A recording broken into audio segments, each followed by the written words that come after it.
नमस्कार. स्वयंपाकघर निलिमा किचनमध्ये आज आपण रक्षाबंधन निमित्ताने अगदी घरच्या घरी 1 वाटी बेसन पीठ वापरून 600 ग्रॅम अगदी छान असं जाळीदार मैसूर पाक कसा बनवायचा ते बघणार आहोत. अगदी सोप्या पद्धतीने आणि अगदी कमी खर्चात आणि अगदी कमी साहित्यात अगदी परफेक्ट असं आपण मैसूर पाक बनवणार आहोत.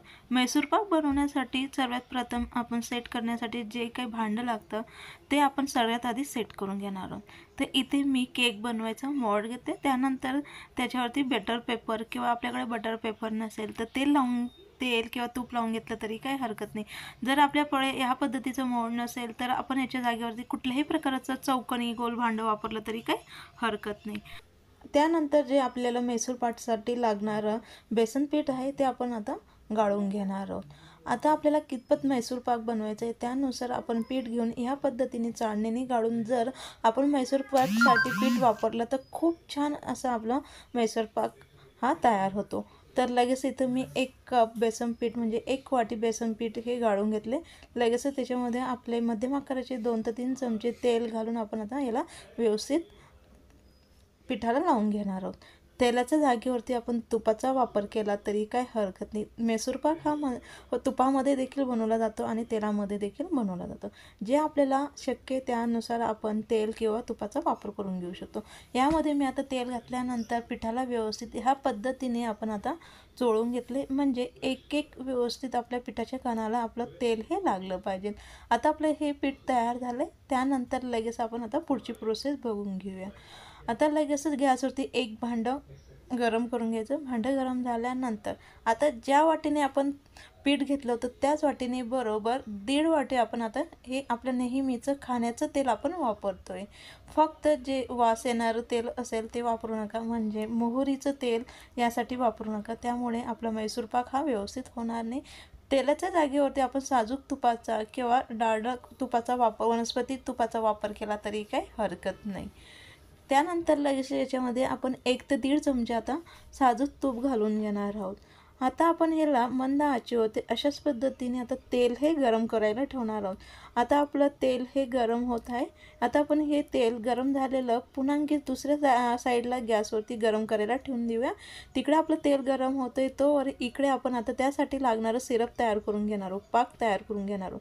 त्यासाठी इथे एक कढई गरम करून घेतली. ज्या वाटीने आपण पीठ घेतलं तर त्याच वाटीने बरोबर 2 वाटी साखर 1 वाटी पाणी घालून आपण आता याचा पाक तयार करून घेणार आहोत. अगदी परफेक्ट असं आपलं प्रमाण मी सांगते. या प्रमाणानुसार तुम्ही मैसूर पाक बनवा. अजिबात आपला मैसूर पाक हा खराब होणार नाही. अगदी परफेक्ट असा आपला छान जाळीदार असा आपला मैसूर पाक हा तयार होईल. आता मंद आचेवरती आपण 1 तारी असा पाक तयार करून घेणार. अगदी जास्ती गोडी होईपर्यंत आपल्याला पाक हा तयार करून घ्यायचा नाही. फक्त हलकासा 1 तार होईपर्यंतच आपण पाक हा तयार करून घेणार. जर पाक हा जास्ती पक्का झाला तर त्यामुळे आपला मैसूर पाक कडक होण्याची शक्यता राहील.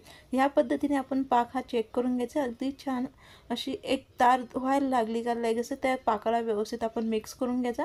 अर्धा मिनिटभर पुन्हा आपण त्याला उकळून घेतलं आहे आणि लगेच ते पीठ आपण तयार करून घेतलेलं ते पीठ ह्यामध्ये घालून याला व्यवस्थित मिक्स करून घेणार आहोत. मंद आचेवरती आपण ह्या मैसूर पाकाची संपूर्ण प्रोसेस ही तयार करणार आहोत. यामुळे खूप छान अशी जाळीदार असा आपला मैसूर पाक हा तयार होईल. जर आपल्याकडे फ्रूट कलर असेल येलो तर तुम्ही इथं वापरला तरी काही हरकत नाही. आज मी अजिबात फ्रूट कलर न वापरता अगदी परफेक्ट असा आपण मैसूर पाक हा बनवणार आहोत. अगदी छान अशी चव येण्यासाठी याच्यामध्ये मी अगदी थोडीशी वेलची पूडही घातली. आवडीनुसार स्किप केली तरी काही हरकत नाही.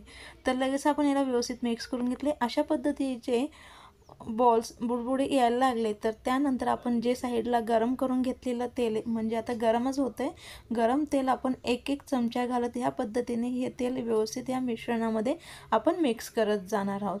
अगदी मंद आचेवरती ही प्रोसेस करून घ्या. त्यामुळे छान अशी जाळी आपल्या पिठाला पडेल. तर त्यानंतर लगेच आपण तेल हे व्यवस्थित मिक्स करून घेतलं आहे आणि अशा पद्धतीने अगदी कमी बुडबुडे यायला लागले तर त्यानंतर पुन्हा आणखी 2-2 चमचे घालत आपण संपूर्ण तेल यामध्ये टाकून घेणार आहोत. लय जरा व्यवस्थित मिक्स करत जायचं. तर जसं आपण तेल टाकत जाऊ तसं अगदी आपला पीठ जे आहे फुलत जाईल आणि अगदी छान जाळीदार असं ते तयार होईल. तर व्यवस्थित मिक्स करायचं. तेल हे व्यवस्थित आपलं पिठामध्ये मिक्स झाल्यानंतरच आपण पुन्हा दुसरं तेल हे यामध्ये मिक्स करायचं, नाहीतर एकाच वेळेस आपण संपूर्ण घातलं तर त्यामुळे काय होतं, जास्ती तेलकट असं आपलं पीठ हे तयार होतं. तर आपलं पिठामध्ये आता पुन्हा आणखी व्यवस्थित मिक्स झाले तेल आणि त्यानंतर पुन्हा आणखी आपण अशाच पद्धतीने जे काही उरलेलं तेल आहे ते आता आपण संपूर्ण यामध्ये आपण टाकून घेणार आहोत. आता मी संपूर्ण न टाकता पुन्हा आणखी अगदी थोडंसं टाकून घेतलं. जेवढे आपण थोडं थोडं टाकत जाऊ तेवढी छान जाळी पळत जाते. एकाच वेळेस टाकल्यामुळे अजिबात व्यवस्थित जाळीही पळत नाही, म्हणून अगदी थोडं थोडं तेल टाकत आपण ह्या पद्धतीने ही प्रोसेस करून घ्यायचं. सगळ्यात शेवटी आता आपण टाकून घेतलं आहे उरलेलं संपूर्ण तेल. टाकल्यानंतर याला व्यवस्थित मिक्स करून घेऊया. ह्या पद्धतीने आपण आता संपूर्ण जेवढं तेल घेतलं होतं ते संपूर्ण तेल आपण आता टाकून झालं आहे. त्यानंतर काय करायचं, आता फक्त 2 मिनटंवर आपण आता अगदी फुल गॅसवरती याला शिजून घेणार आहोत. म्हणजे जेवढं छान ते फसफस होईल तेवढं छान असं जाळीदार असं आपलं मैसूर पाक हा तयार होईल. आता आपल्याला अगदी तेल वाटत असेल, पण गार झाल्यानंतर पूर्णपणे हे तेल चाललं जातं. तर त्यानंतर लगेच गॅस बंद करायचा आणि अगदी गरम गरम लगेचच आपण यामध्ये आता याला काढून घेऊया. आता आपण याच्यामध्ये आता काढून झाल्यानंतर लगेच याला पटकन सेट करायचं, नाही तर लगेच हे कडक होतं आणि त्यामुळे आपल्याला ते व्यवस्थित सेट करता येत नाही. आता आपल्याला हे अगदी जास्तीचं तेल दिसत असेल, पण 1 ते 2 मिनटानंतर पूर्णपणे जे तेल असतं ते पूर्ण हे पीठ तेल ॲब्झॉर्ब करून घेतं. अगदी छान मध्ये आपल्याला सोनेरी कलर येण्यासाठी या पद्धतीने गरम गरम कढई त्यावरती झाकून ठेवायची आणि खूप छान असा कलर आपल्या मैसूर पाकला येतो. तर लगेचच आपण 2 ते 3 मिनटानंतर ती झाकलेली कढईही काढून घेतली आणि लगेचच 2 ते 3 मिनटं पुन्हा झाल्यानंतर लगेच आपण त्याच्या वड्या तयार करून घेणार. जर जास्ती गार होऊ दिला तर नंतरून अगदी रवेदार असा तो तयार होतो, आपल्याला ते व्यवस्थित कट करता येत नाही. संपूर्ण प्रोसेस आपण 3 ते 4 मिनटाच्या आत करून घेतली म्हणजे अगदी परफेक्ट असा आपला मैसूर पाक हा तयार होतो. एका वाटीमध्ये बरोबर 600 ग्रॅम आपला मैसूर पाक हा तयार होतो. अजिबात जास्तीचा वेळ लागत नाही. 5 ते 6 मिनटात अगदी सहज पटकन आपला जाळीदार असा मार्केटसारखा हॉटेलसारखा असा आपला मैसूर पाक हा तयार होतो. जेवढा दिसायला सुंदर दिसतोय तेवढाच चविष्ट अगदी परफेक्ट असा आपला मैसूर पाक हा तयार झाला आहे. रेसिपी आवडली असेल तर नक्की लाईक करा, शेअर करा, कमेंट्स करा आणि चॅनलला सबस्क्राईब करायला विसरू नका. तर तुम्हाला आता एक मैसूर पाक मी आता तळून दाखवते. आतमधनं अगदी छान असा आपला मैसूर पाक हा तयार झाला आहे. अजिबात तेलकट वगैरे न होता अगदी छान असा आपला हा अगदी परफेक्ट मैसूर पाक आपला तयार होतो. अगदी मऊसूत असा आपला मैसूर पाक हा तयार झाला आहे. तर बघितलं अगदी छान असा आतमधनं कलर आला आहे आणि अगदी छान असा जाळीदार असा आपला हा मैसूर पाक हा तयार झाला आहे. अजिबात आपला मैसूर पाक हा फेल जाणार नाही. अगदी परफेक्ट असा आपण पहिल्या वेळेस जरी बनवाल तरी अगदी छान असा आपला मैसूर पाक हा तयार होईल. रेसिपी आवडली असेल तर नक्की लाईक करा, शेअर करा, कमेंट्स करा.